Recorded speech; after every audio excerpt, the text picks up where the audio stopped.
Hi, I'm Sherrill from the Sewing Room channel. I'm going to give you a few quick tips on where to get free patterns, how to get support and help for your sewing projects, and also how to store your patterns so that you've got everything in one area. Okay, now, fabric stores often give out free patterns because they want you to buy their fabric. So in some of your smaller stores, they might have a pattern right up there at the checkout area for you to take. They're just free. Also in some of your large fabric retail stores, these little pamphlets are hanging all over the store. They're free. I take them all. I might use them, I may not, but I file them away just in case maybe in the future I will use it. Okay, now another place to get free patterns is quilt magazine websites or sewing magazine websites. Go on the internet, enter whatever type of sewing web magazine that you are interested in getting.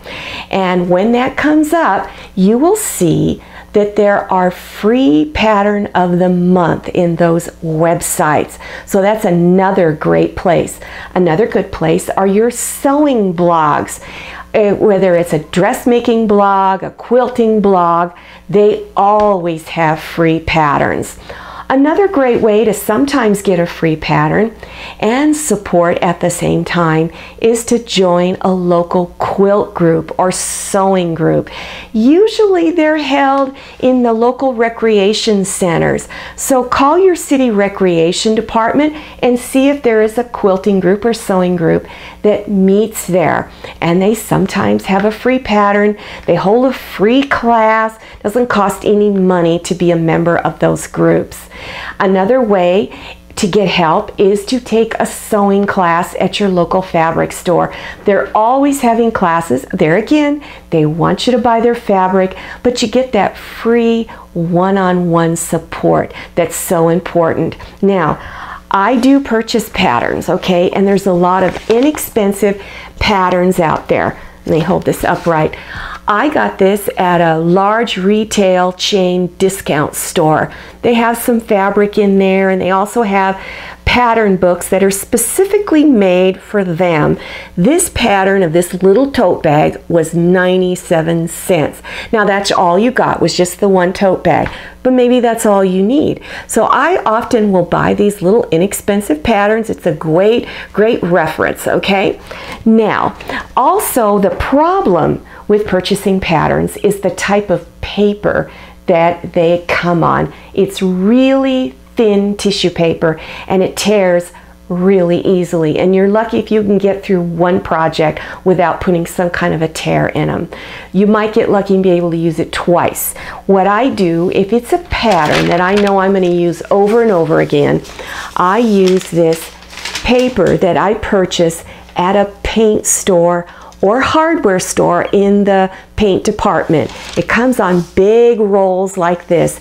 This is a 12-inch size. So if you have a large pattern you want to trace, which is what I do, I trace it onto this and then put my original pattern back in the envelope, use it as my master, and use the traced piece as my working copy. So let's say you want to do an A-line skirt. Well, you might have to two sheets of this together, tape them together, and then trace your pattern out, or a pair of shorts, whatever it is you think you're going to use over and over again.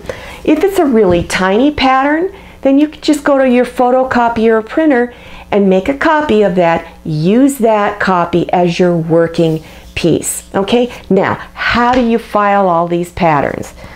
I love these plastic shoe boxes. They're very inexpensive. It's real easy to put all your patterns in there.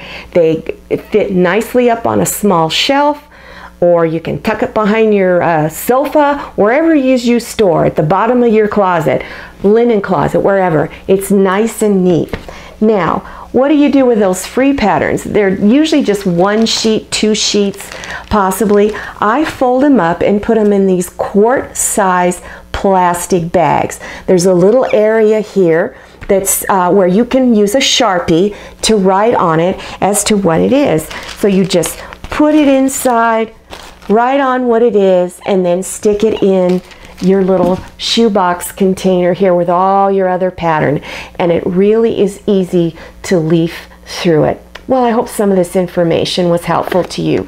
Now, if you have any questions, any suggestions for a future video, or you need help on a current project, I get a lot of those questions, please leave a comment in the comment section. I try to answer as many as I can, and I do read all of them. Okay, now if you would like to subscribe to the Sewing Room channel, click on my little round picture up there in the upper left-hand corner. Now, I'm Sherrill. I'm really happy to give you these tips. See you next time, and happy sewing.